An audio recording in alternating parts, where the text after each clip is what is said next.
Hello കുട്ടികളെ, ഹാലാസ്യ മഹാത്മ്യത്തിലെ ദേവേന്ദ്രൻ്റെ ബ്രഹ്മഹത്യാപാപത്തെ ഇല്ലാതാക്കിയ ശ്രീപരമേശ്വരൻ്റെ കഥയുടെ ബാക്കി കേൾക്കണ്ടേ? ദേവേന്ദ്രൻ വൃത്രാസുരൻ എന്ന അസുരനെ വധിച്ചതോടെ ബ്രഹ്മഹത്യാപാപം ദേവേന്ദ്രനെ ബാധിച്ചു. എവിടെയൊക്കെ പോയിട്ടും തന്നെ വിടാതെ പിന്തുടരുന്ന ബ്രഹ്മഹത്യയെ കണ്ട് ദേവേന്ദ്രൻ വല്ലാതെ വിഷമിച്ചു. ഏറ്റവും പ്രസിദ്ധമായ ക്ഷേത്രവും തീർത്ഥവുമുള്ള സ്ഥലത്ത് എത്തിച്ചേർന്നാൽ ബ്രഹ്മഹത്യാപാപം വിട്ടൊഴിയുമെന്ന് ദേവഗുരുവായ ബൃഹസ്പതി ദേവേന്ദ്രനോട് പറഞ്ഞിട്ടുണ്ടായിരുന്നു. അതുപ്രകാരം ഭൂമിയിലെ പ്രസിദ്ധങ്ങളായിട്ടുള്ള പല തീർത്ഥസ്ഥലങ്ങളിലും ദേവേന്ദ്രൻ സഞ്ചരിക്കാൻ തുടങ്ങി. ഹാലാസ്യം എന്ന സ്ഥലത്ത് ഉണ്ടായിരുന്ന കദംബക്കാട്ടിലെത്തിയപ്പോൾ തന്നെ വായും പിളർന്ന് ആയുധവുമായി തീ പോലെ തൻ്റെ പിന്നാലെ ഓടി വന്നിരുന്ന ബ്രഹ്മഹത്യ പേടിച്ച് ദേവേന്ദ്രനെ വിട്ടുമാറി ദൂരെ നിന്നു. ഉഗ്രരൂപിണിയായ ബ്രഹ്മഹത്യയിൽ നിന്ന് വിടുതൽ കിട്ടിയതോടെ ദേവേന്ദ്രന് എന്തെന്നില്ലാത്ത ആശ്വാസമായി. ആ പുണ്യഭൂമിയിൽ പരസ്പരം ജന്മനാ ശത്രുക്കളായ ഘോരമൃഗങ്ങൾ പോലും ശത്രുതയില്ലാതെ സ്നേഹത്തോടെ കഴിയുന്നത് കണ്ട് ദേവേന്ദ്രൻ അത്ഭുതപ്പെട്ടു. പശുക്കുട്ടികൾക്ക് പാല് കൊടുത്ത് സ്നേഹത്തോടെ തഴുകുന്ന പുലികളും, മാൻകൂട്ടത്തിനെ മേയാൻ സഹായിക്കുന്ന കടുവകളും, സർപ്പങ്ങളെ ചൂടുതട്ടാതെ നോക്കുന്ന ഗരുഡന്മാരും, ആനകളെ ജടകൾ കൊണ്ട് വീശി ഉറക്കുന്ന സിംഹങ്ങളുമൊക്കെയുള്ള ഒരു കാട്. ഇതൊക്കെ കണ്ട് ദേവേന്ദ്രന് അത്ഭുതമായി. ഈ അത്ഭുതം കണ്ട ദേവേന്ദ്രൻ എന്തുകൊണ്ടാണ് ഈ സ്ഥലത്തിന് ഇങ്ങനെ ഒരു ദിവ്യത്വം ഉണ്ടായിരിക്കുന്നത് എന്ന് അറിയുവാനൊരു ആഗ്രഹം തോന്നി. അതിന് തൻ്റെ കൂടെയുള്ള ദേവന്മാരോട് ഒന്ന് പോയി അന്വേഷിക്കൂ എന്ന് ദേവേന്ദ്രൻ പറഞ്ഞു.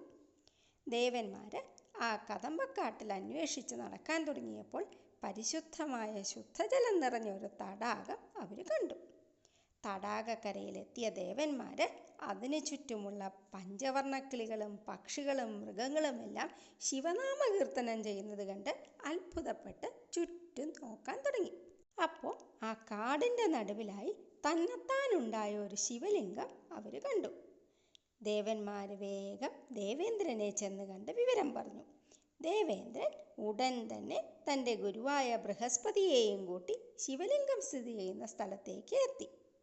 ഗുരുവിൻ്റെ നിർദ്ദേശപ്രകാരം ദേവേന്ദ്രൻ ആ തടാകത്തിൽ സ്നാനം ചെയ്ത് ശിവലിംഗത്തെ തൊഴുത് പൂജിച്ചു.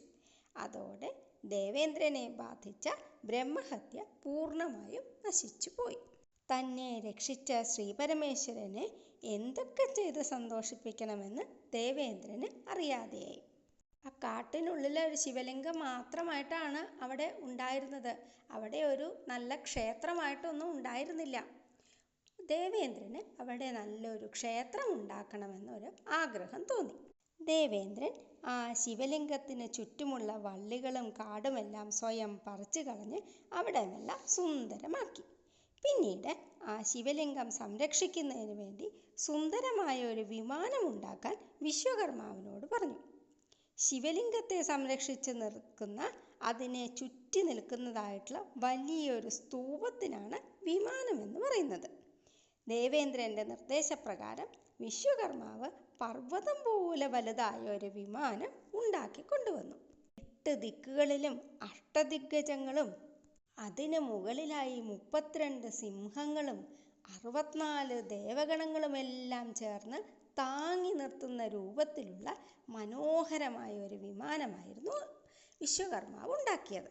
സ്വർണവും പല പല മുന്തിയ രത്നങ്ങളുമൊക്കെ ചേർന്ന് സൂര്യനെ പോലെ ജ്വലിക്കുന്ന ഒരു സ്തൂപം. അതിൽ പലതരം മുത്തുമാലകൾ, കൊടിക്കൂറകൾ എന്നിവയെല്ലാം കൊണ്ട് നല്ല പോലെ അലങ്കരിച്ചിരുന്നു. വൃഷഭത്തിൻ്റെ ധ്വജത്തോടു കൂടിയ ഉത്തമമായ വിമാനം കണ്ട് ദേവേന്ദ്രൻ പോലും അത്ഭുതപ്പെട്ട് നോക്കി നിന്നുപോയി. പിന്നീട് നല്ലൊരു മുഹൂർത്തം നോക്കി ആ വിമാനം അവിടെ പ്രതിഷ്ഠിച്ചു. ദേവേന്ദ്രൻ്റെ നിർദ്ദേശപ്രകാരം വിശ്വകർമാവ് 5 മതിൽക്കെട്ടുകളും അനേകം ഗോപുരങ്ങളുമൊക്കെയുള്ള ഒരു മഹാക്ഷേത്രം തന്നെ അവിടെ നിർമ്മിച്ചു. അവിടെ ഉണ്ടായിരുന്ന പരിശുദ്ധമായ ആ തടാകത്തിന് ചുറ്റും കൽപ്പടവുകളെല്ലാം നിർമ്മിച്ച് ആ തടാകവും സുന്ദരമാക്കി. ശിവപൂജയ്ക്ക് ആവശ്യമായ പുഷ്പങ്ങൾ, പൂജാദ്രവ്യങ്ങൾ, പൂജാപാത്രങ്ങൾ, ശിവലിംഗത്തിൽ അണിയിക്കുവാനുള്ള ആഭരണങ്ങൾ എന്നിവയെല്ലാം ദേവേന്ദ്രൻ ദേവന്മാരോട് പറഞ്ഞ് ദേവലോകത്തു നിന്ന് കൊണ്ടുവന്നു. ശിവപൂജയ്ക്ക് വേണ്ടി പുഷ്പങ്ങൾ തിരഞ്ഞ ദേവേന്ദ്രൻ ആ കാട്ടിൽ മുഴുവൻ അലഞ്ഞിട്ടും പൂജയ്ക്ക് പറ്റിയ പൂക്കൾ അവിടെ നിന്ന് കിട്ടിയില്ല.